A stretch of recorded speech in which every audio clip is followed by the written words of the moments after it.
throw this out there. You shared with me that Sephiroth is not even in your top 3 Final Fantasy villains of all time, which I think is He's not. fucking He's insane. Like not. He's not. He's we're not gonna even. He's not even the villain in his own game. we're gonna fucking throw hands on this conversation.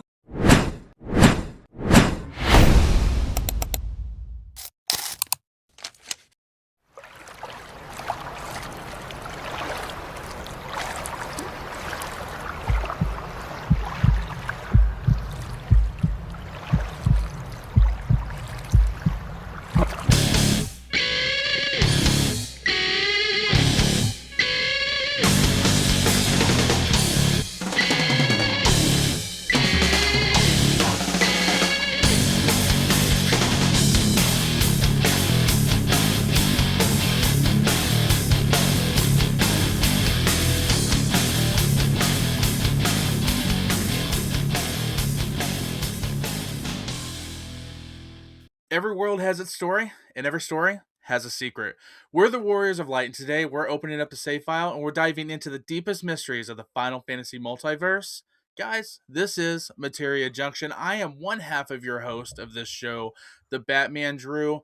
I would like to say personally, welcome back. If you're coming back from episode 1 and you watched episode 1 and you were like, hey, let me get more of this shit, and you came in at episode 2, I love that, and I'm glad you're here. We are also joined by our other half of our co-host. My man, introduce yourself. Tell us where people can find you. Welcome back, everybody. I'm the Dadman. That's where you could find me on YouTube or on TikTok. Not as much content as, of course, we have here with the Batmandrew, but we like to put stuff out there. So if you want to check that out, but I do appreciate everybody coming back for the second episode. We have a few interesting topics up for discussion today. But before we get started, I just want to shout out or highlight really quickly, Drew is just back from MagicCon over last week or so. So this is a Final Fantasy related podcast, but there has been a Final Fantasy collaboration with Magic the Gathering. So just really quick before we get started, I wanted to ask you if there was any like Final Fantasy stuff that you saw while you were at MagicCon. Man, so aside from product, there wasn't, and that kind of broke my heart a little bit because I was told last year for MagicCon it was all Final Fantasy. Like every theme Right. was everything was Final Fantasy all over the place. Obviously, the Secrets of Strixhaven was the main theme, so that's what we saw a lot of. But what I did see a lot of was Final Fantasy fans. Like, I wore a couple of Final Fantasy T-shirts while I was there, and I got called out for those, like people just loving the shirts and showing off their Final Fantasy commanders and even with the panel that I hosted there, it started with Final Fantasy. We had a lot of Final Fantasy fans in audience and in attendance because they had seen some of the documentaries and some of the interviews on the documentary and was like, I love Final Fantasy. So I met so many people where Final Fantasy was their entry point into Magic that honestly, I probably could have spent the whole weekend just talking to Final Fantasy fans. And I to me that part was super awesome. Would have loved to have been able to see more Final Fantasy like merch and stuff like that, but I get it. Like that season's passed, they moved on to the next thing. I don't fault them for it, but definitely a shit ton of Final Fantasy fans at MagicCon. That's awesome. And I know you played in some of like the events and you were piloting Tifa. So how did that go? Hell yeah, man. So first of all, you and the squad that I play with told me, hey, show up to the table with Tifa as my commander. I'm gonna have a target on my back, and that was 1000% the case. Like, people knew what kind of damage Tifa could throw out. But listen, I mean, Tifa held her own. And I was, obviously being a Final Fantasy fan, I just love the character, but her card within Magic the Gathering, you play it right, it definitely is a very very tough card to get around, and so yeah, I found myself in a couple of matches where Tifa kind of bailed me out, and I think one of the biggest plays though just within Final Fantasy there was I had never seen the card in person, but one person had Vivi as their commander, and I got to see Yep. how that kind of played. He was the guy that ultimately beat me. He played a Blood Moon on like turn 2 or 3, Oh, and then it was everyone else. The other two at the table were just like, "Well, we're out." Like And I was playing mono green, so I had very little, um, non-basic land. So I was like, all right, let me see what I can do here, and I almost pulled it out with Tifa, but that VV card is something else. And so but man, there's a lot of Final Fantasy lore. It was a good weekend. That's good, man. That's good. I'm super glad to hear that. Really quick, as far as like before we get into our main topics of conversation, I'd like to do every time we gather for these episodes just to kind of do a little like where are you now with Final Fantasy. Before I toss it over to you, I'm kind of like on a little Final Fantasy break because I'm trying to save myself to make sure that we have a lot to talk about when we do these episodes, Yeah. which we'll get into, of course. But I recently just started playing. It's a PSP game. It's called Dissidia, and it's like an Mhm. arena fighter, arena brawler type game, but it's super interesting because we talked about this on our first episode about like the multiverse of Final Fantasy, and that's exactly what this game is. So it's like it takes all the protagonists and all of the antagonists and like pits them together in this war. And there's like a lore building off of like the Final Fantasy gods. So like the god of light and hope in Final Fantasy is called Cosmos, and then like the devil is Chaos. So like the whole thing is like Cosmos put her team together of protagonists and like Chaos put his team together of antagonists, and you're kind of just going through like this multiversal battle to like bring balance back to the world. And the way they have it structured is you do the tutorial as the warrior of light from Final Fantasy 1, um and then you kind of build up like each there's like 10 different chapters, so you go from 1 through 10, and then your protagonists change. So like it's cool though because like there's no linearity to it. Like you can kind of do it however you want once the tutorial Yeah. is done. So of course I jumped into chapter 8 so I could play a Squall, and it's pretty badass. Like it's pretty cool. Like it's definitely totally different, like a complete departure from like anything that we're used to combat wise, but it is pretty cool like seeing all these protagonists interact with each other. And then the honestly the coolest thing I think is like we finally get like actual pronunciations of these characters names that have not been voice acted before.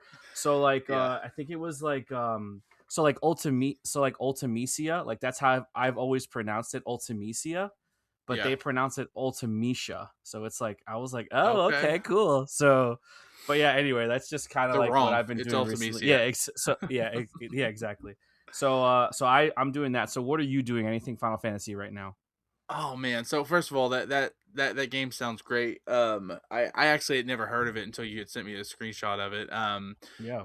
But can we talk for just 2 seconds about how ahead of its time the PSP was? Oh, Like dude. don't get me wrong, like Game Boy is what created the handheld console. That's what you wouldn't have obviously the Switch or Switch 2 right now if you didn't have the Game Boy, but the PSP was so far ahead of its time. So Final Fantasy wise, a couple of different things. One, I'm almost done with Final Fantasy 9, which I'll save any commentary for that when we get around to that in show notes. But Hmm. almost through my first playthrough ever of Final Fantasy 9. Um, I may or may not have gotten my hands onto a script of a Final Fantasy live action film. Independent filmmaker who we've been talking to about being on a show. Not going to give any spoilers. Certainly not going to violate her trust in giving me a look at that script. So I'll let her talk about all of her project, but that's foreshadowing for a future episode to come. And I've been really enjoying that. But the one thing you'll get a kick out of this, man. The one thing that Final Fantasy base that really kind of made my week or a little bit of time before between the last episode was we drove to Las Vegas. So it was 17-hour drive there, 17-hour drive Ugh. back. And my sister-in-law is not a Final Fantasy fan at all, although she has agreed to cosplay Tidus for me if I ever want to do a Tidus cosplay shoot. Mhm. Um, but she's not a Final Fantasy fan at all. She's not a gamer.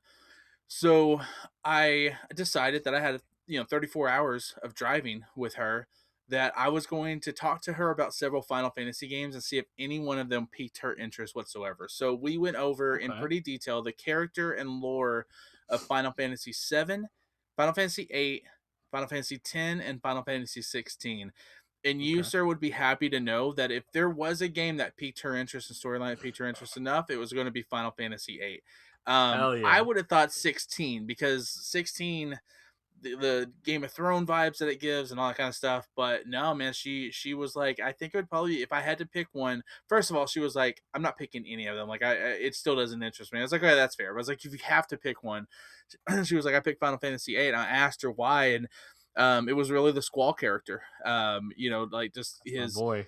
but she, her and my wife are big on like fantasy romance novels, like basically, to be frank, porn in a written form, and Squall definitely kind of fit the attitude of the male characters in those books. So yeah, no, but yeah, she picked Final Fantasy VIII for that. But I definitely, I spent in totality probably about 5 to 7 hours just talking Final Fantasy with her, for someone who's never experienced it before. And it was cool. It was fun. It was, nice to be able to see. She was like, I wish these were movies because I'd watch them. And I was like, maybe one day, Interesting. Maybe maybe one day. one day. But yeah, that's been kind of my world in Final Fantasy. That and just listening to Final Fantasy music on repeat recently. I've been going through some of the soundtracks as I'm driving and stuff, but yeah, just trying to immerse myself, especially when we're doing this podcast, just trying Yeah. to get more into the lore. So For sure, for sure. And if she's ever listening, if she ever listens to this episode, I appreciate the shout out for Final Fantasy VIII. Don't start there. If you're gonna start with Final Fantasy, do not start there that's, because yeah, it definitely will don't start probably there. it will probably turn you off from the entire franchise. Actually, funny. One of my coworkers, he's a gamer like us, a super nerd like we are, and he was asking me like he wants to get into Final Fantasy, and he asked me like the $1 million question, like where should I start? And I was like, oh man, how do I answer this question being the big fan that I am, but also like how do I answer it like in the shoes of a newcomer? So I defaulted and I was like, listen man, if you want to start fresh, like you could start with, which we're going to talk about today. You could start with the original Final Fantasy if you can find like the PSP version of it, or like you could do the Pixel remaster, which is very popular now. Um, or if you want to like kind of do like a more modern take on it, I would just go Final Fantasy X. I think Final Fantasy X is the easiest game to, if you've never played a Final Fantasy game before. I think it's the easiest game to just kind of start with because it's still turn-based combat. The story is amazing. It's voice acted, so it has a lot of those modern, updates, and it is slightly linear until you get to like, the late game where it's open world with the airship, so you're not going to really lose your way too much. But it's funny because he said that and he's like, oh, I don't have to play the other nine, and I said no, you don't have to do that. So Hmm. it's still like a Yep. trope, like people think that you have to play them in order, but I'm sure at some point we'll talk about Final Fantasy X on this podcast. But today our main topic of conversation, or should I say our first topic of conversation, is in fact the original Final Fantasy, so Final Fantasy 1. So we've talked about it before. We know, it's a very old game, 1987, Nintendo Entertainment System, Hail Mary for Square. It was there like, this is it. If this doesn't work, we're cooked. And it worked because here we are today. We've both been able to play through the game, different experiences. I know you played more heavily on the Pixel remaster. I started playing the game on the original Nintendo version of it, and it was really hard. Like not hard difficulty wise, but it was just very like there was a lot of bugs. There's a lot of like Yeah. there's a lot of like I guess some of the code wasn't translated properly, so there's just like a lot of issues with the game. Um but I did get far enough to a point where I appreciated it, but then I kind of found out that there were other releases of the game and there was a PSP version, which that's the version that I started and completed all the way through. And man, let me tell you, for it being a very old game, I mean, granted, PSP is newer than the Nintendo, and it did have like a art overhaul, and there was some quality of life additions, but um, for it being a 40-year-old game, I got to tell you, man, I really loved it. Like I've never played like any of the really old Final Fantasies until I played this first one. So seeing like the four-person party and like their roots and everything, I was really impressed. Like I thoroughly enjoyed the game. I really loved obviously the combat system. I really loved the world, the story. I thought the story was really ahead of its time for it being its first rendition was back in 1987. But I felt like it worked, and I see now like why Square had all the success that they did, which is great because they built off of that after every iteration. But I also, in playing Final Fantasy the original and understanding where we're at now with the modern Final Fantasy, I can see exactly where like the fork in the road is. And it's Mhm. so funny because everyone talks about that golden age of Final Fantasy being 6 through 10, and that's exactly where that shift happened. Like right after 10 is where, because I haven't played Final Fantasy 12 like at all. I've heard good things, but I know that that was the first like real departure that they took from like that turn-based system. So I just kind of want to talk about like your thoughts about Final Fantasy 1, just kind of review it and just kind of see like the impressions that it's had on us. Like you, I don't like to give numerical ratings to games, but definitely I could definitely see it definitely ranks up there as far as JRPGs are concerned, and it is the granddaddy of the entire franchise. So just give me some of your thoughts as opposed to what your experiences was the game. Yeah, for sure. So I think if listen, I think if you are a retro gamer, or if you are just a historian of video games and kind of where things came from, I think that this is a must play for you. Um, Hmm. Personally, I think that if you, because I'm not a big retro gamer, I can appreciate retro games. I'm not a huge. I don't really go back in time for games, right? So playing the Pixel remastered was the best way for me to play it, to kind of push my way through. But I will tell you, like, for me, I am a historian. Like, I appreciate what's come before, and so to see the innovation in the visual storytelling of Final Fantasy number one, and knowing like what games used to be like, and how, I mean, we talked about this on the last episode. Like Square needs to revolutionize gaming again. They need to push the industry forward, and you saw where they started with crossing the bridge. And obviously this is spoilers for a 40-year-old game, but Hmm. crossing that bridge at the very beginning of the game, after the scene with Garland and everything, and then all of a sudden your title screen comes up, and Hmm. it's this very cinematic opening to video games. Dude, that started everything. Like the history of video gaming was changed forever in our experiences and what we want. And you see that playing out not only in just in Final Fantasy, but like Expedition 33, for example, and things like that. Like they started changing this from a let's go through the castle, save the princess, oh you're done, congratulations, to like, no, these are true stories. And I think the party system, Final Fantasy 16, I shared with you that the thing that I felt lacked was the lack of a party system. Like, you didn't have a party in that group, that's what felt made it feel not Final Fantasy to me. So being able to see where that started from with your 4-man squad and what you started with, the one thing I don't care for, which, I mean, obviously this was the norm for so many years, and I'm glad it's changed now, is that like you could change your character's name. Like, and Hmm. you could put your own name in there and stuff like Hmm. that.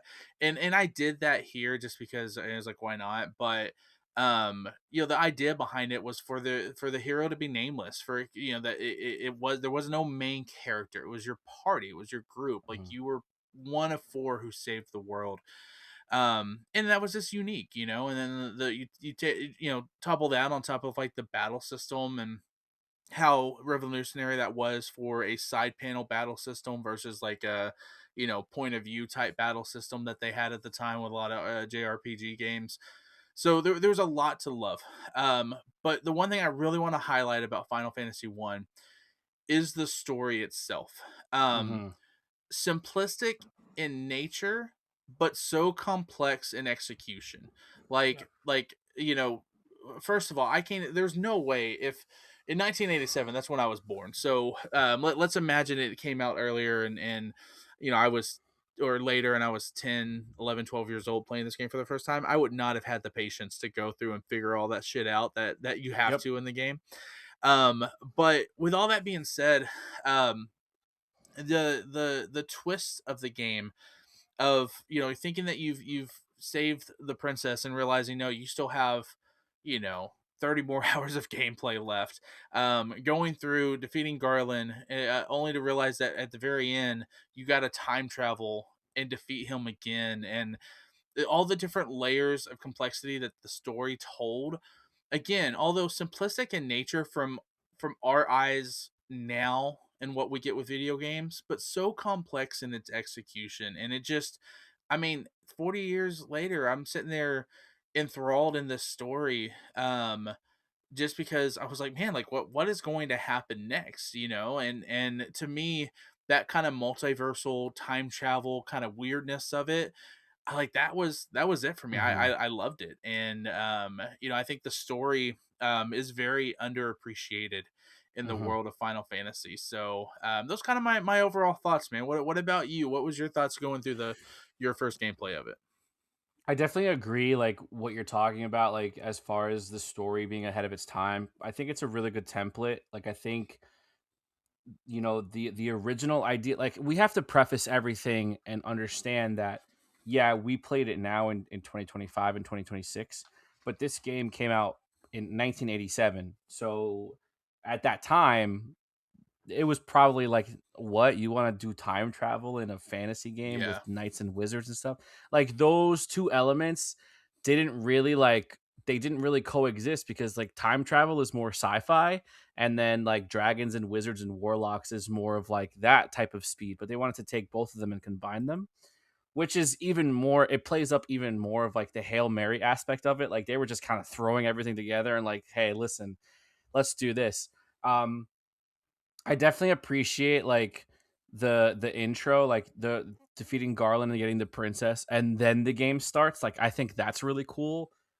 We've talked about like The Last of Us, and we've talked about like even Final Fantasy 16. It has like that intro, more cinematic, like prologue, and then here's the actual game. I do appreciate games that do that. For me, like the mechanics were great, the battle system was great. But if I were to like remove myself from the time, right? So we have a lot of access to a lot of information in 2026, right? We have everything is online. You can Google literally anything, you can ask ChatGPT literally anything, and everything is just spit out at you, right? Even the way modern games are made, everything is very like tutorial friendly and like, oh, go here, or here's a mini map, and or go to your next destination. I really, not only did I enjoy like just, here's the game, figure it out. Like I really like games like that they kind of test your, I guess, gamerness, if you want to call it. Yeah. Just here you go, figure it out. And then just with my general like RPG knowledge of trying to piece everything together and like talk to every single NPC and try to remember that this guy said, "Oh, you have to visit this dude in this far off village to get this." Like just little bits of information.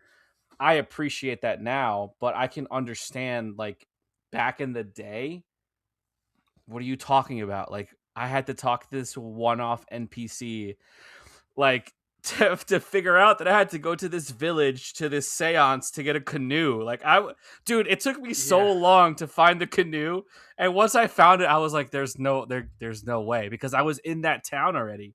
So I did end up using like a guide and like kind of reading through like, oh, go here. And I was like, but I was already there. So I do appreciate that like old school aspect of like, here's a game, figure it out. But if you really need help, like you could buy a guide.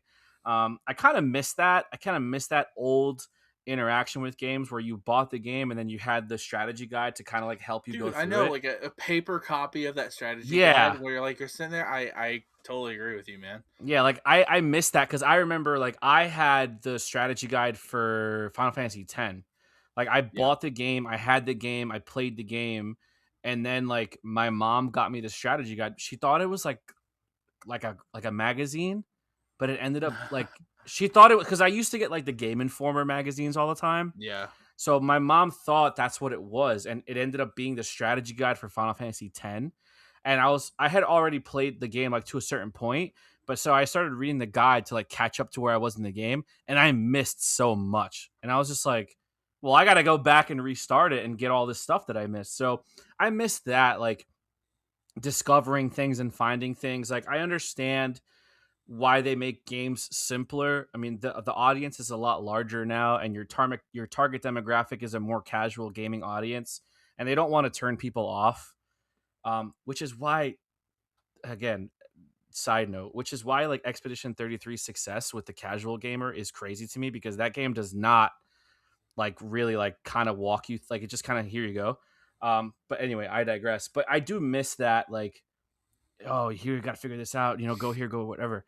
But the thing that I appreciate the most about Final Fantasy the original is they had this idea, they put it into practice, they stuck with it, and they delivered. The delivery was great. The sense of accomplishment when you beat the game is there. It's not just like, oh yeah, I beat the game. Like you beat the game, because it wasn't an easy game. Like it was, I don't want to say super difficult, but it was challenging. It wasn't like, yeah, I was hitting quad 9 damage by the end of it. Like it wasn't like that. So I could see why it led to the phenomenal success that Square had up into, not up into this point, but like, for many, many years. But I could also see like where they decided to shift their philosophy. And I could also see, because they changed their direction, why they've had a lack of success in recent years. So I'm Yeah. sure we're both in agreement as to, get back to the roots. And if it's not broken, don't fix it. Yeah, no, for sure. I will say, man, with the playthrough of Final Fantasy One, a couple of things that I found extremely frustrating with the game. Number one was when you finally kind of went to, like into the air to that ship or wherever you were at, a castle, I guess, or whatever that you were flying in. And you went to that last room right before you kind of time traveled. And like you couldn't figure, like I couldn't figure out which direction to go on the hallways, because every time you would like it would rotate through and you would kind of come back to the start, and I'm just like, where am I going here, right? And even looking at like walkthroughs and stuff, there was really nothing there. It was just like you just gotta go until you can't go anymore, and I was like, this is fucking Hmm. dumb. So I hated that part of it. But the other part of it that I didn't care for was um, I didn't like, and this is just a mechanic thing, and I understand it was just the limitation of the game, but I feel like they could have fixed it in the remastered or repixeled version. But when you finally get your airship, and you're looking for places to land, like Oh you yeah. could only land in certain particular spots, and I understood like, okay, well, they want you to land here, so you have to walk here and you go through battles. But man, there were some spots where you could land, but if you weren't right on the fucking dime where On the landing grid, there, it yeah. would, yeah, it would, you would go down and pop you right back up, and you're like, oh my god. So that I found like super frustrating. There was one time I knew where I had to go. I looked it up online and I couldn't get the fucking airship to land. And I almost, because I finished the game while I was on a cruise with my wife on vacation, and I almost threw my fucking Switch overboard. I was like, I was so frustrated with the damn thing. And so, but listen, those are just, I mean, it obviously is a, because of the time and when it was made and stuff, like I get all that, um, but yeah, man, just truly a remarkable, video game.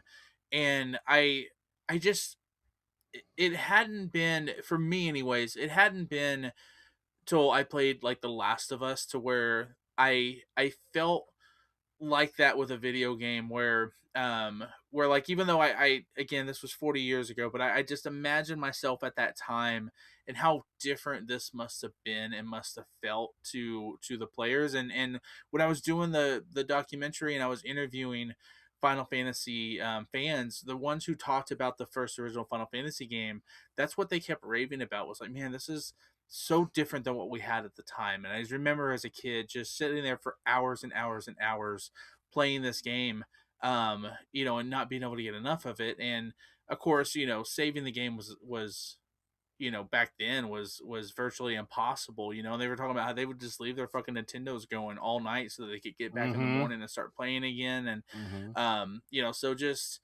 honestly, an absolute masterpiece. And yeah, I agree. They need to, Final Fantasy needs to get back to basics, and I think that this is a nice blueprint on kind of where to start with that.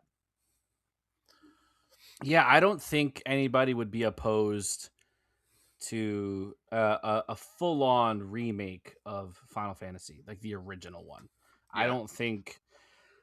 I mean, Square Enix might be opposed to it because they don't want to dump money into another remake project because they're kind of getting a lot of shit about. I've been reading some stuff on I think it's officially called Return now, Final Fantasy VII Return. Is it? I haven't seen it yet, but yeah, I think I don't that know if makes that's like makes sense. official, but I think that's what it's called. Yeah. So I've been reading like a lot of shit about it because obviously the one of the developers for the third part has said he's already played through it like 40 times. I did see that. Yeah. And I was just like, so this game is done. Like, so what are you waiting for, right? And I think the impression that Square is getting or has been giving off is that they're waiting to capitalize on like the appropriate moment to just be like, here you go, here's a third part. So they're kind of getting a lot of shit for it, which I think, I think what I don't want to speak for everybody, but personally, like the issue that I had with the remake series and like how they approached it was the episodic style of it. Like you're gonna get remake, rebirth, and return. I didn't want to wait 10 years to play through a game that I played 10 years ago. I didn't, Yeah. because Remake came out like forever ago and Rebirth came out 2, 3 years ago now. And we're not going to get Return till 27, maybe. Um, so I just, I think it'll be even longer than that because they still June 3rd is the release date for Rebirth on Xbox and Switch too. And I think they're gonna want to capitalize on that and get that money. Which that part, man, I don't mind. Like I get it. Like you're trying to squeeze it out, you're trying to make money from it. I understand all that, but I also, like there's going to be a point because we talked about this a little bit last time. Your fan base who plays Final Fantasy, I truly believe, is a majority of a PlayStation player. It's a yeah, PlayStation console player. yeah, So yes, you're gonna get players for Xbox. It's like finally I get to play it, or Nintendo Switch too. Like finally I get to play it. But if you were a diehard Final Fantasy fan, you probably already right. found your way to get a PlayStation 5 to play it. Your core fan base, by the time you get around to releasing this game, is gonna be like, oh, okay, finally, like, and you're gonna lose excitement from it. I truly believe that. Yeah, I think the problem with that, like you said, is if you're a hardcore Final Fantasy fan, if you don't already, you probably have had a Sony console since you were like in diapers. But Hmm. if you were a really hardcore Final Fantasy fan, like you said, you would have found a way to play it by now. And then it becomes a little stale, right? So like, okay, I played Remake. I thought Remake was great. I loved Remake. I played it through. I played Rebirth. Rebirth to me was a lot more exhausting because it was such a bigger game. Like it was, Yeah. and I have a problem where I can't see like incompleted like missions on my map. So like when you go into a new area, like you have to scan all the towers and get all the summon information and do that. So I had to like 100% each area before I could move on. And because I played the original game, I'm like, okay, so once I finish the Gungaga area and I go to the next area, like there's no way I'm gonna have to do this again, right? And I got to chapter 11 and you get to the final area and here it is. You got to do it all over again. And it was just exhausting. So I stopped playing it for a while and I never went back and finished it, which was a bummer because I was enjoying the game. I thought that it's a gorgeous game. Nobody's ever gonna talk shit about the visuals. And I was actually happy with the fact that Zach was getting some more spotlight because I think he's a very underutilized, underrated character. I mean, that's a conversation for a different day, but um, I think ultimately right now they're getting a lot of shit about it because by the time Return comes out, it's been such a long time, and their biggest problem is that there has been nothing in between, right? So like, Yeah. okay, like Rebirth came out, and you also had Final Fantasy 16 and Rebirth come out in the same year. So once you finished Rebirth, you jumped onto 16, and that was another 100-hour quest. But we haven't gotten anything since 16, so there's no in between.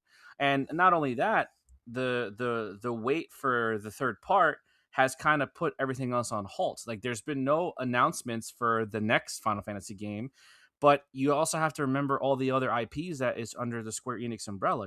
Dragon Quest is a hugely popular Square Enix IP, and there's been no talk about Dragon Quest 12. And some people might say that Dragon Quest in recent years has been the more successful franchise over Final Fantasy, and there's no talks about a Dragon Quest 12, and there's no talks about any other IPs that they might be working, to have come out. So it's like they're putting all of their eggs in this basket, and it's kind of like you have to make sure that this game hits. Um, so if it hits the way the original Final Fantasy did, then we're not going to have any problems. This conversation is a moot point. But if it doesn't, then we it might be Well, interesting to see what happens. I think what's going to be interesting though is like it's all going to come down to execution of that third game. Because for those of you who have played Final Fantasy VII, like the original, you know that in the third act of the game, Tifa plays a huge role in that game. If you've never played the games and this is maybe your first time playing through a Final Fantasy VII game and you're playing the remake and rebirth and what will probably be return, right? You really don't know what's to come. And what my concern is like, okay, like how true are they going to stay to the story? And versus like how are they going to appease new fans that they brought in, because there are people who've only played this remake version, right? There are people who've never played the original and don't know, I mean, like I remember seeing online with, spoiler, but when Aerith dies in rebirth, people were like, what the fuck, like, well, no, like, I mean, we knew that was coming for like 30 years, like we've been Yeah. there, but like, yeah, congratulations, it sucks, we understand. um but it was, there were people that this is their first time playing through these games. So, um, so I feel like they've convoluted the lore a little bit with some of the things that they wanted to add to it. And I think at the end of the day, like, we go into this third game with a lot more questions than we have Hmm. potential Hmm. answers to get. And I worry that it's not going to stick the landing, which I'm sorry, but that has been maybe the number one flaw of Square Enix, SquareSoft, any of the iterations of Square through Final Fantasy games, is that sometimes the ending isn't always um lived up to the rest of the video game, right? And so Right, right. we'll see how this one finishes out. I'm looking forward to Tifa's my favorite female character in the Final Fantasy universe, so I'm looking forward to the third game because I do think that they'll put more emphasis on her and her character. I love, her backstory, and I think that it's gonna, they're gonna do her justice. But also, if you've grown accustomed to Cloud and his journey, and even if you're invested in Zack and stuff like that, I think there's going to be not a lot less of them in the third game, but there's going to be less of them in the third game. It's gonna kind of tonally change a little bit, and I just hope that they execute it well. I will say though that, we talked about like the multiverse and potential multiverse for Final Fantasy. I listened to another Final Fantasy podcast, and they were talking about, they were going through and playing, and it was in Rebirth when they were at Cosmo Canyon, and they were talking to just some of the NPCs around there, and one of them had gave a kind of a description of what they thought would happen when people die, and basically in a nutshell, and I'll forward you the clip of it. Yeah. In a nutshell, the NPC basically said, well, like, we're one with the multiverse, so where you die here, another one of you lives on there. Interesting. And I was like, "Oh, okay." And what they were talking about on the podcast, and it's called Final Fantasy Files is the name of the podcast if you guys want to check it out. They were talking about how, like, well, that kind of makes sense now when you look at the multiversal arc that it appears like they're going with Zack, in this newer iteration of Final Fantasy VII, because clearly there's two timelines there. You can see that clear as day. How they are gonna, fix them, I don't know, right? But like how they're gonna make this come around. But they introduce a multiverse theory in this game, and their point, and I second it, is why the fuck wasn't that part of the main storyline? Because you have to intentionally go walk to this NPC and talk to them in order to get this knowledge. aside from that, it isn't part of the main structure of the storyline. You would have never heard it if you just skipped over the NPCs. And so Mm-hmm. maybe that means that's not the direction they're going. I don't know, but I found it pretty fascinating. And I couldn't help but to think about our conversation from the last episode. So I don't know. We'll see how it all pans out. Yeah, it's funny that you mentioned that. Like the whole, if you die here, you're kind of reborn in another sense. And I've always interpreted it as symbolically, anyways. Like the passing of the torch from Zack to Cloud. You don't really get a lot of it in the original Final Fantasy. And I know you played Yeah. Crisis Core and you weren't really a fan of Crisis Core. But as far as like the story of it, I think once I played Crisis Core, like that idea of the passing of the torch was more apparent because you got to play Zack's story and you understood, like, he even says it, like, you're my living legacy, like you're gonna keep going. So like that whole thing of like, spiritually, like the spiritual successor of Zack, like if you take it even more, obvious or more direct, Zack's soul could have left his body and entered into Cloud, which would have Yeah. created even more of an identity crisis, which we already know that Cloud has, because Cloud is essentially cosplaying Zack.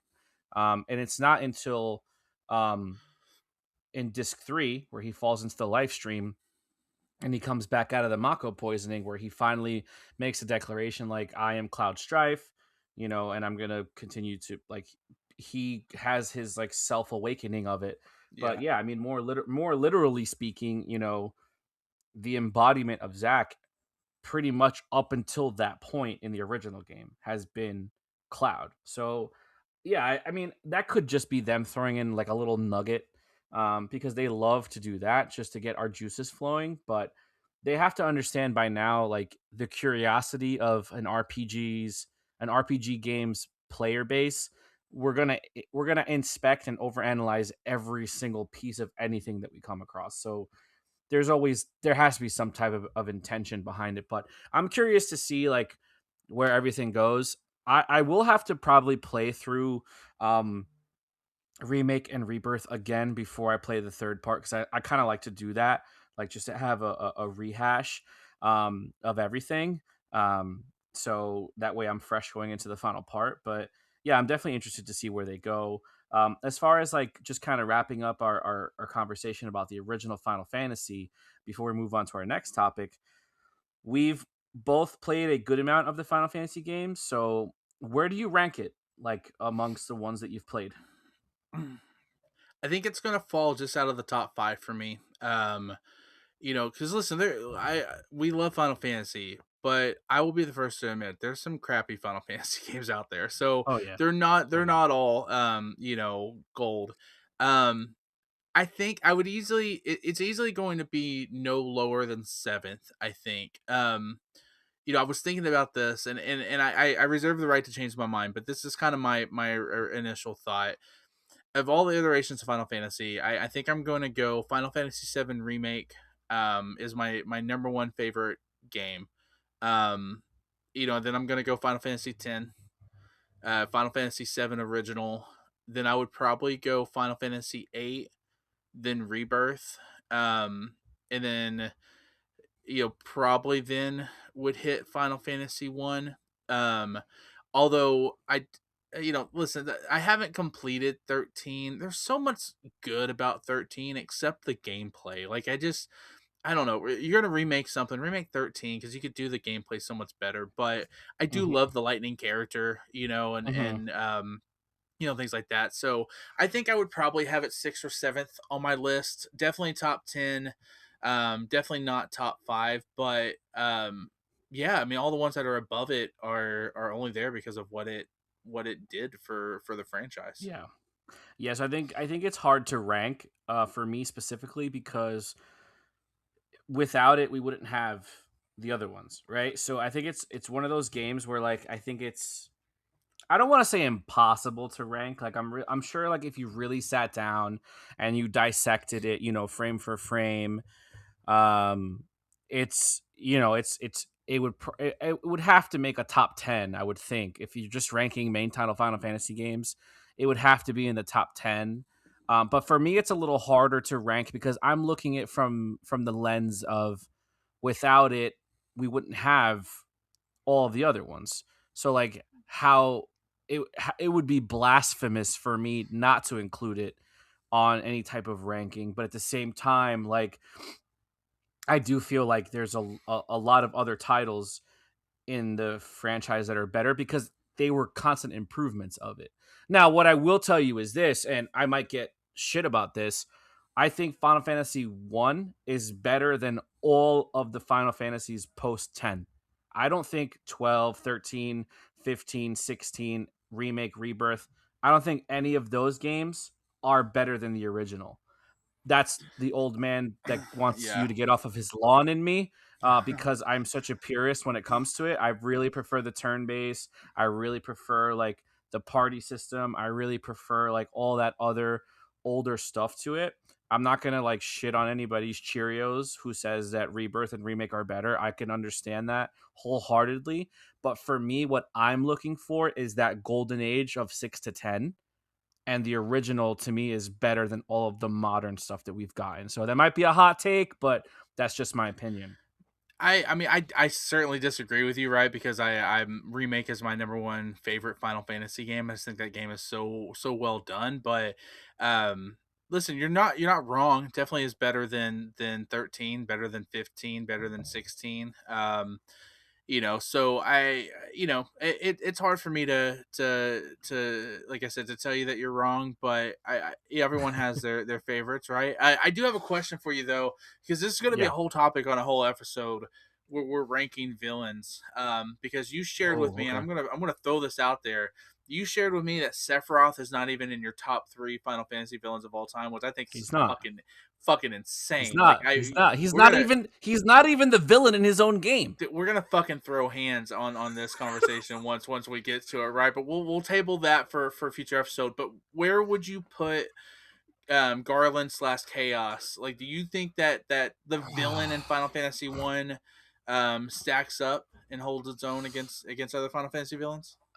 um oh man, this is a tough question to answer. So based solely off of my experience with Garland from playing the original Final Fantasy game, I would not have him ranked very high, because I don't think that character was like fleshed out enough. Because if you only get him in like the beginning, and he's a pushover, like he's the Yeah, first fight, so he's just like boom, you're done, you're gone, and then like it's like haha, you fell for my plot, you activated my trap card, and he's there at the end, yeah, and yeah, it's a final boss fight, it's hard, but like there's not enough like I guess character development with him. Like he's not a Kefka, he's not a Sephiroth, he's not an Arden, he's not a Seymour. Like because you get to spend more time with those characters because they're so integral to the story.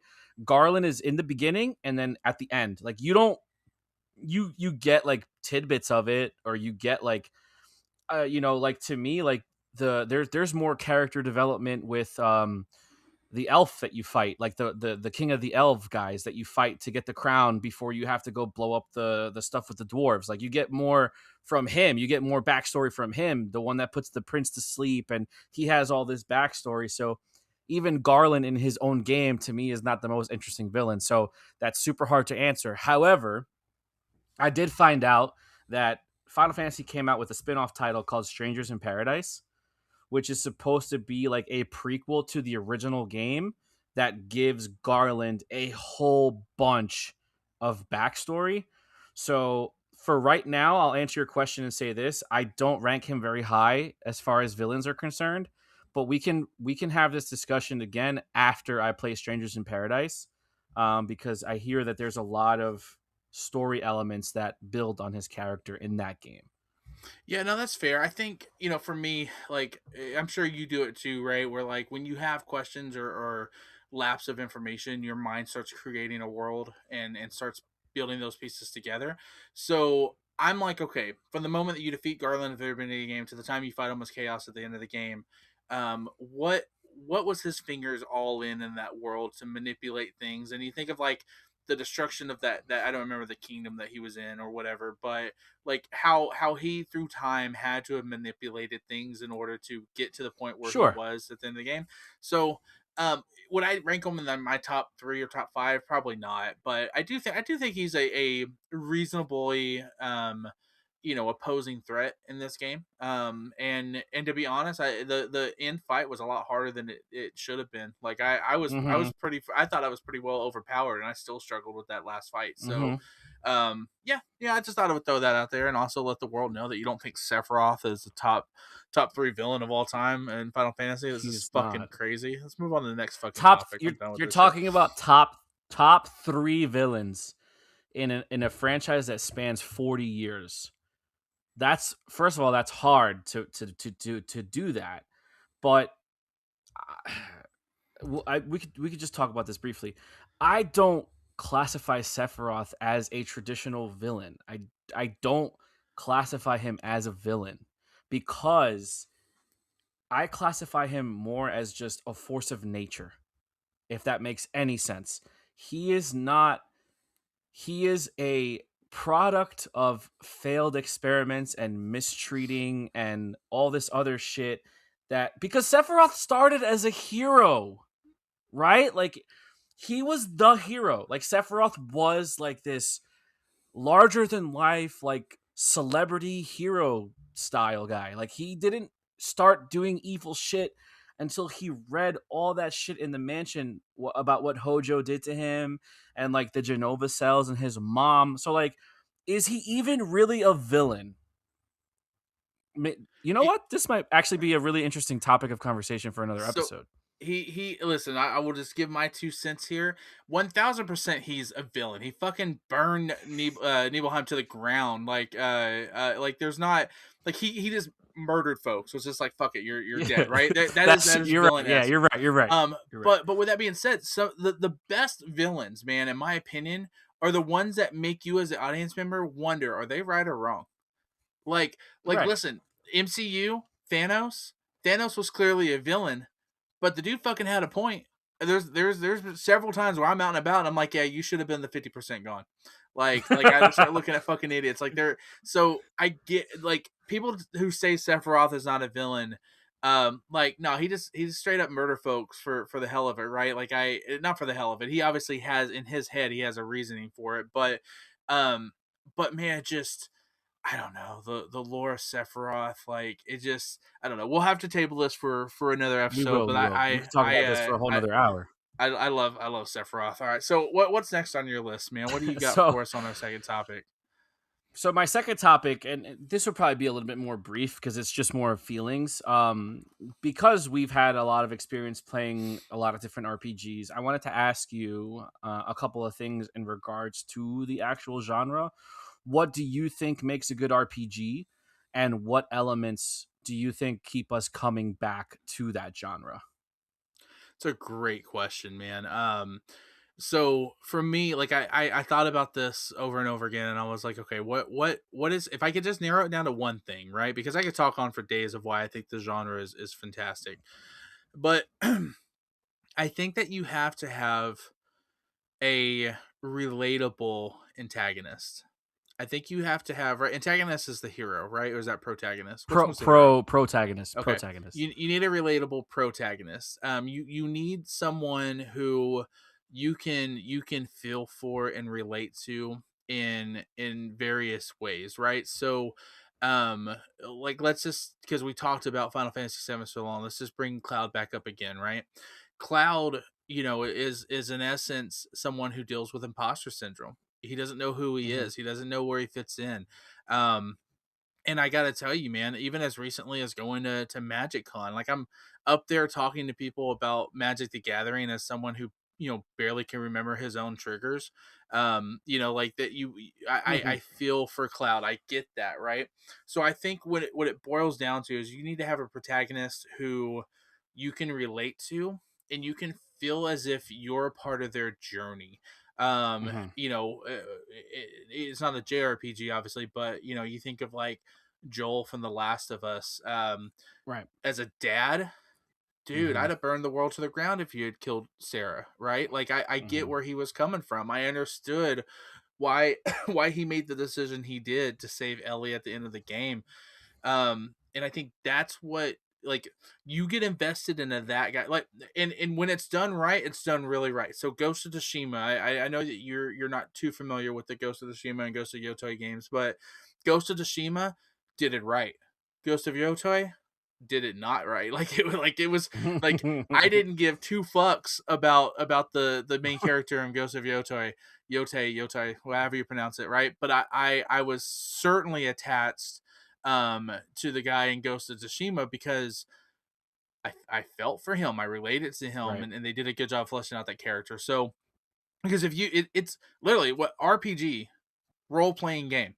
So like I have to be attached to that person if I'm going to go through their journey, and I think to me that's the most important element of a game. You can give me a shitty story, but if I have a great protagonist and someone that I can live vicariously through, Mhm. I will push through that game for that character. Yeah, that's it's I agree. I think for me, like I look more like along the lines of immersion. I want a really good story that's gonna draw me in and hook Yeah, me and keep me like, get its claws into me or whatnot.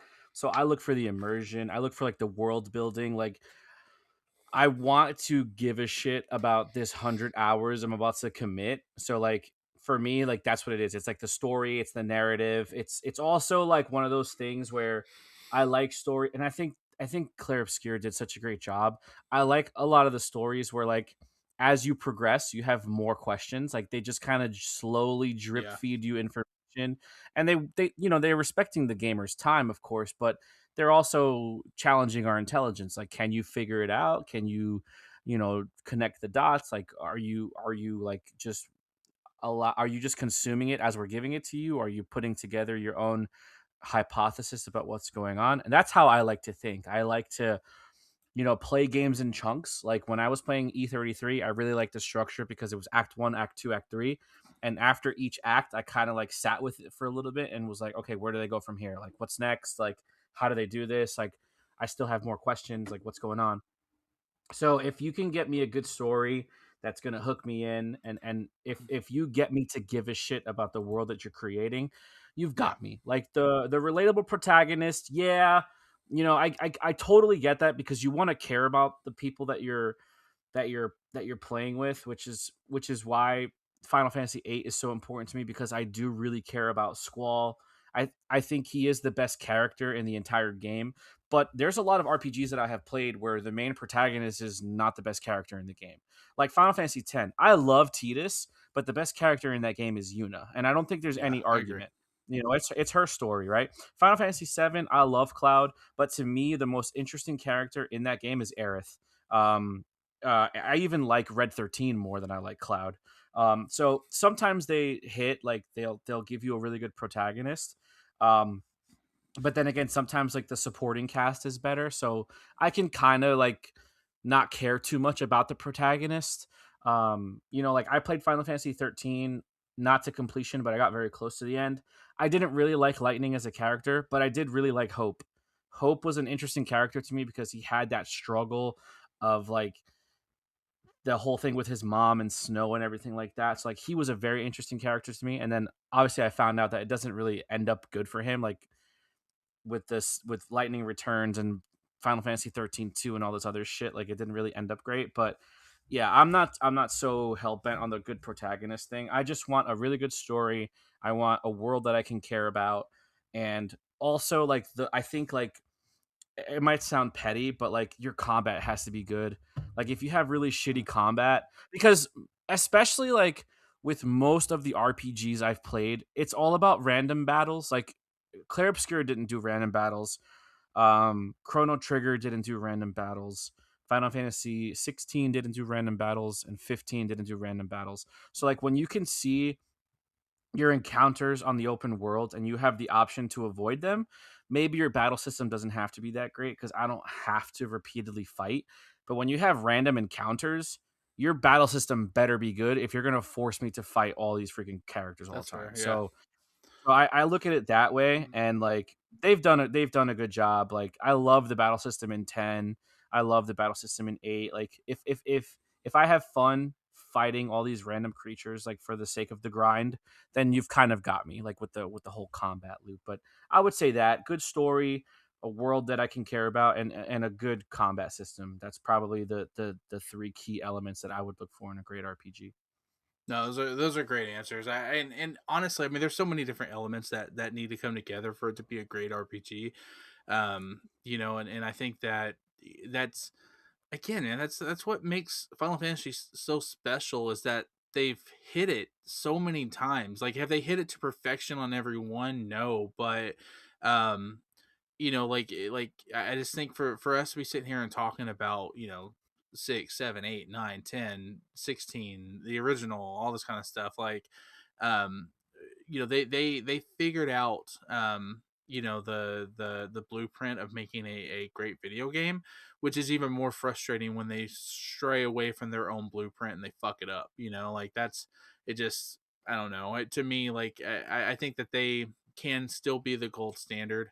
They just need to go back to what works. So I don't Yeah, know. I Maybe think who knows? Maybe they'll hire us to develop Final Fantasy 17. oh, Well, man, well, from you your know lips to God's ears.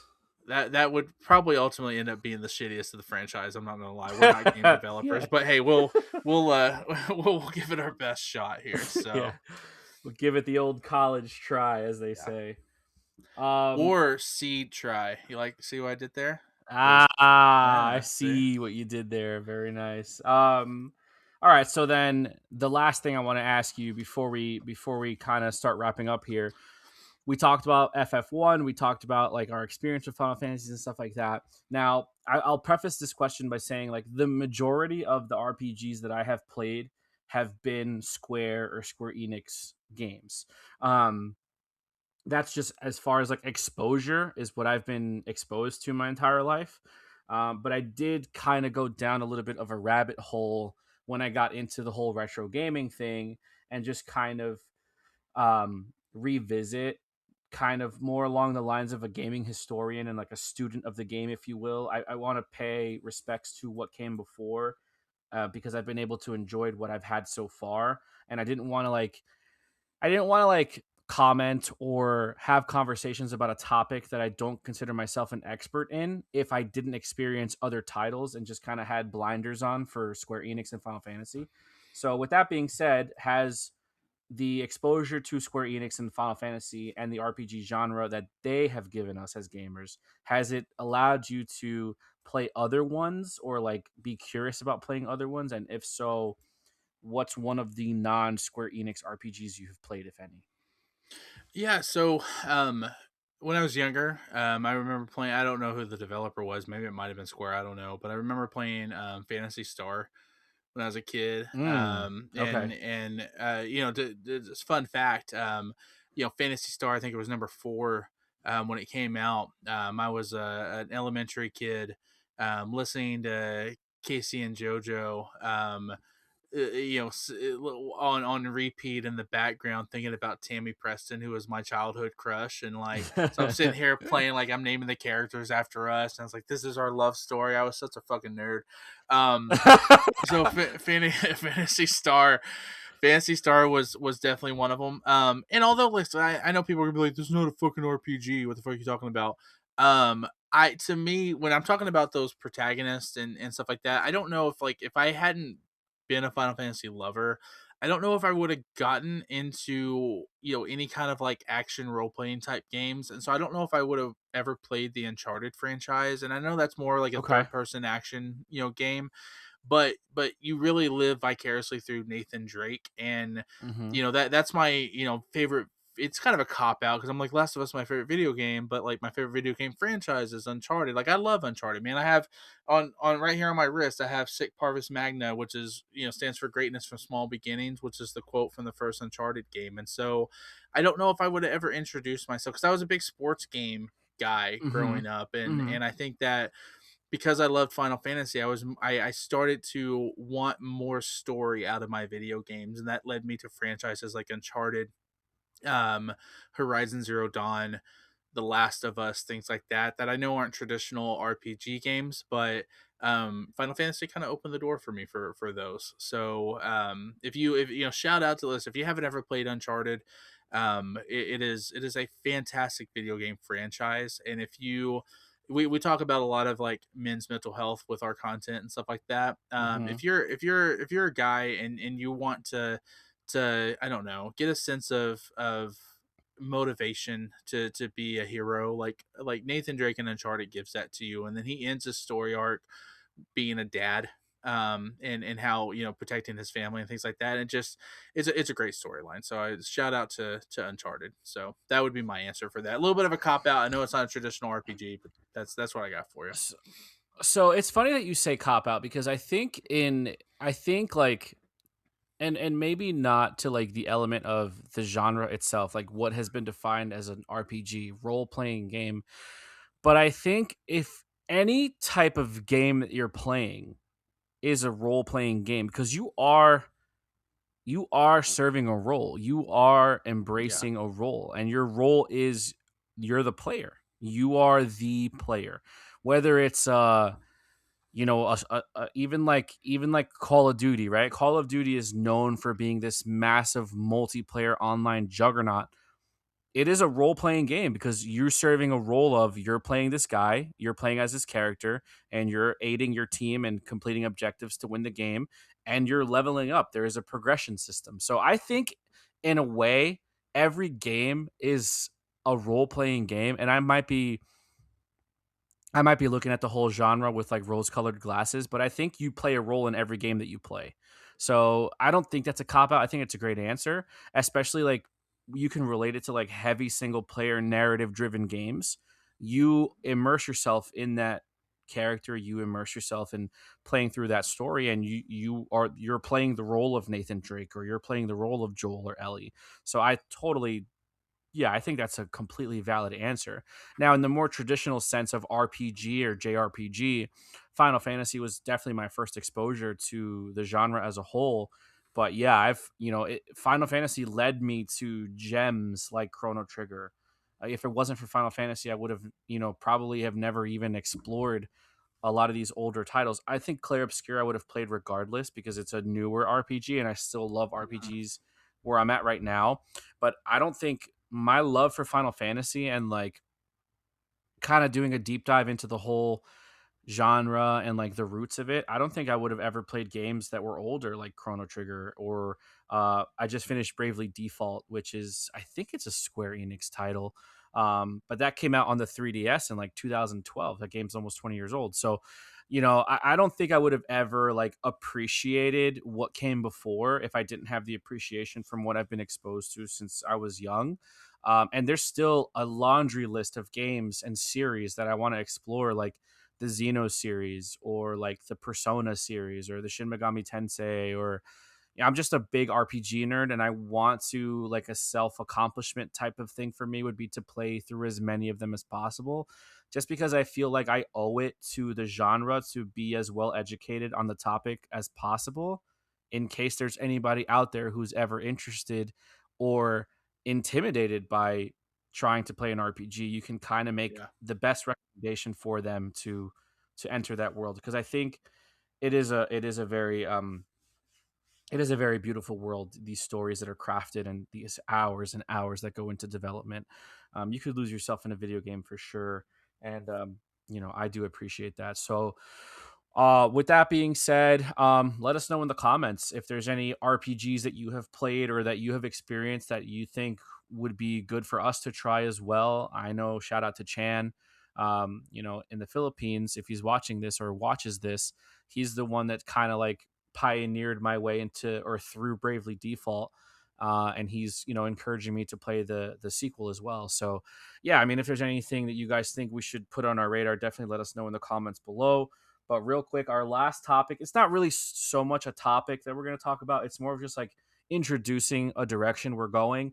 Um, I came up with this idea because we've both said that we want to play through more of the main title Final Fantasy games. And even though we have played a good amount of them, there's definitely a lot of them, especially the older ones that we haven't played. We just talked about Final Fantasy 1 and you just talked about earlier finishing Final Fantasy 9. So I kind of wanted to come up with this thing where we hold each other accountable for completing some of these games. So I want to introduce Game of the Month.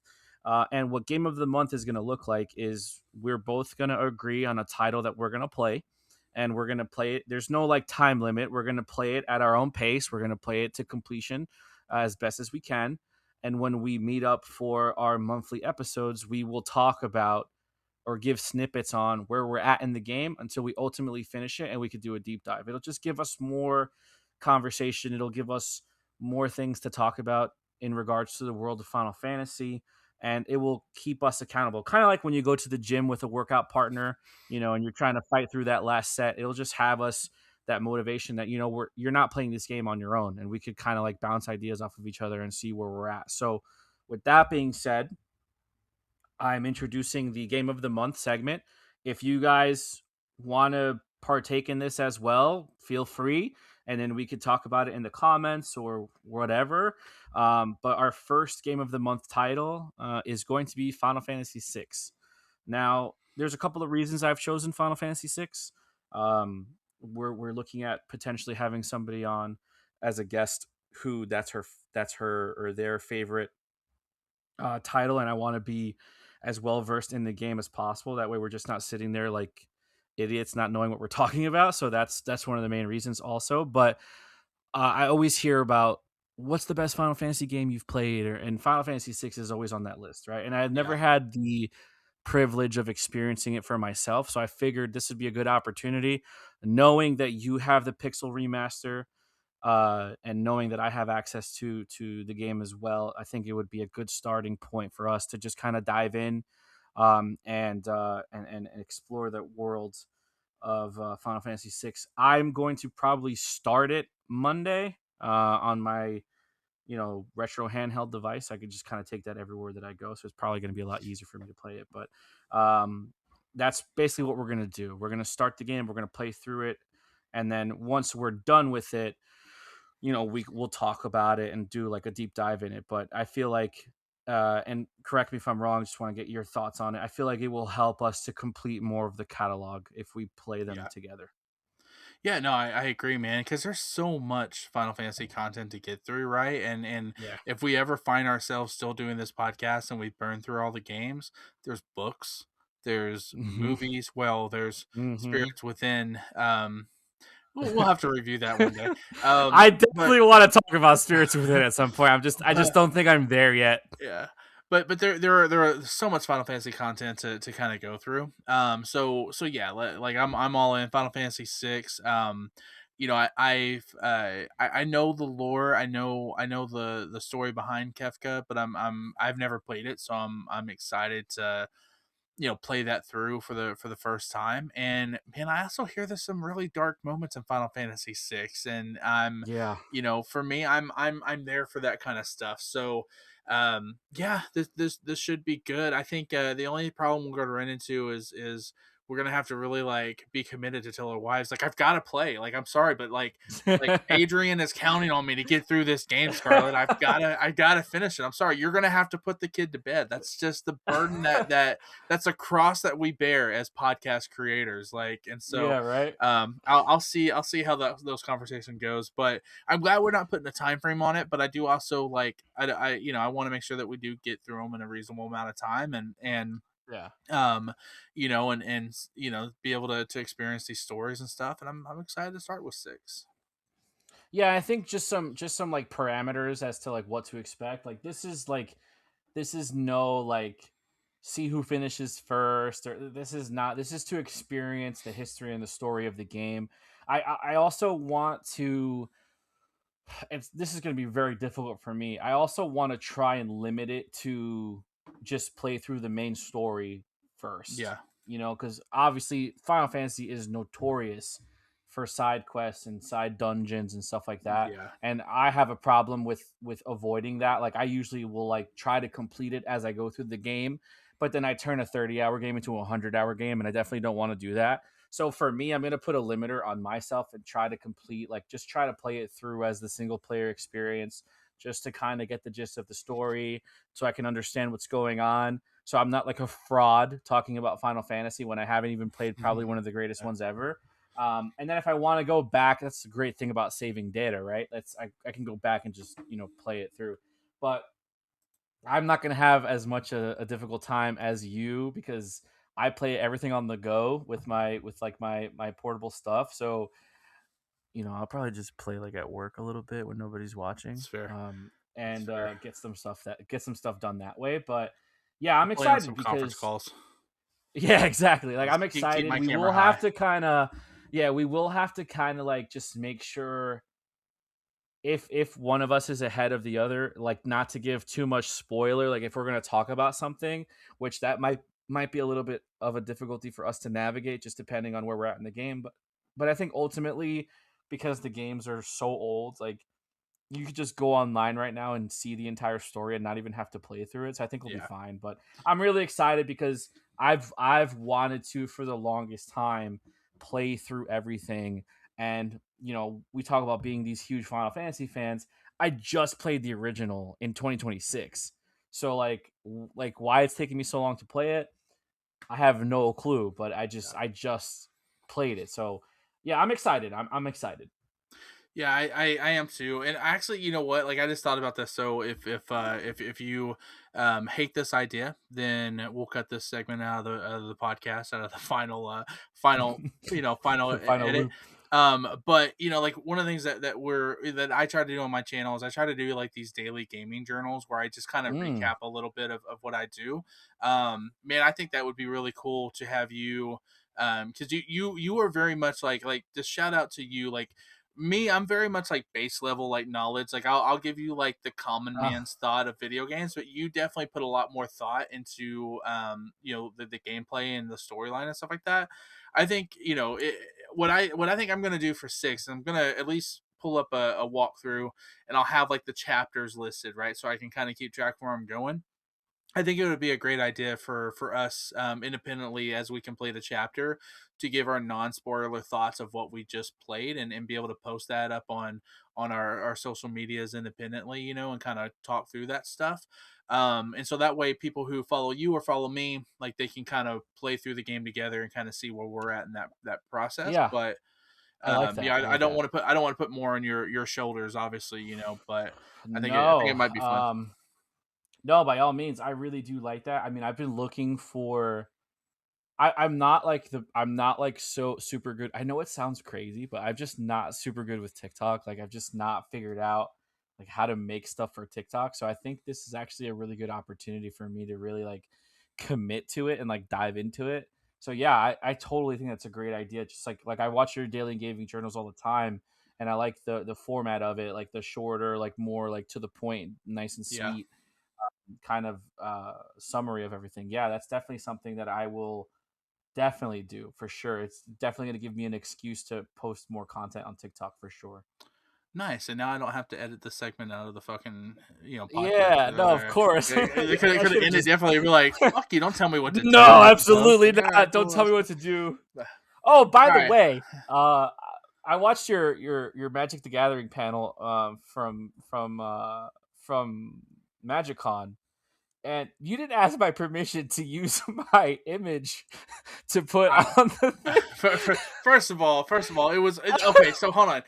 Okay, so first of all, I it's out there for the whole world to see. Like like we like if you go to the documentary, that exact image is from the thing. But it's funny that you say that because Scarlett was like, "Did you ask these people to use their photos?" And I was like, "It's fucking posted on the internet right now." I was like, and she was I'm like, just I I'm said just messing with I you. said I was like, they're great photos of these people, and she was like, yeah, but you didn't ask them, and so I'm gonna tell you right now, Scarlett's gonna watch this episode, and she'll be like, see, I told you, you should have asked people, if you could have used their photos. And I'm like, you know what, shut up, Scarlett. I But that's funny, man. That's fine. One of our buddies, Hernan, asked me. He's like, "Where'd you get that photo of Adrian?" I was like, "Oh, it's from one of the interviews that we did when we first met or whatever." And so he's like, "That's a good photo." He's like sitting there smiling and stuff. I was like, "Yeah, I thought it was a good photo too." So that's funny that you bring it up. So That's hilarious. Yeah, I was joking around with my wife the other day. I was like, "Hey, I might be famous," and she was like, "Why?" And I was like, "Well, my buddy Drew's down in Vegas at MagicCon, and he put a picture of me on his. He was doing a panel for Magic the Gathering for the world to see." And she like rolled her eyes, and I was like, "I might be like a famous Magic the Gathering celebrity within like a year or so. You never know." And she was like, Hey, "Okay, buddy, no problem." listen, So listen. The goal is to be at MagicCon next year as creators. So yeah, and hopefully there's another run of Final Fantasy shit coming out.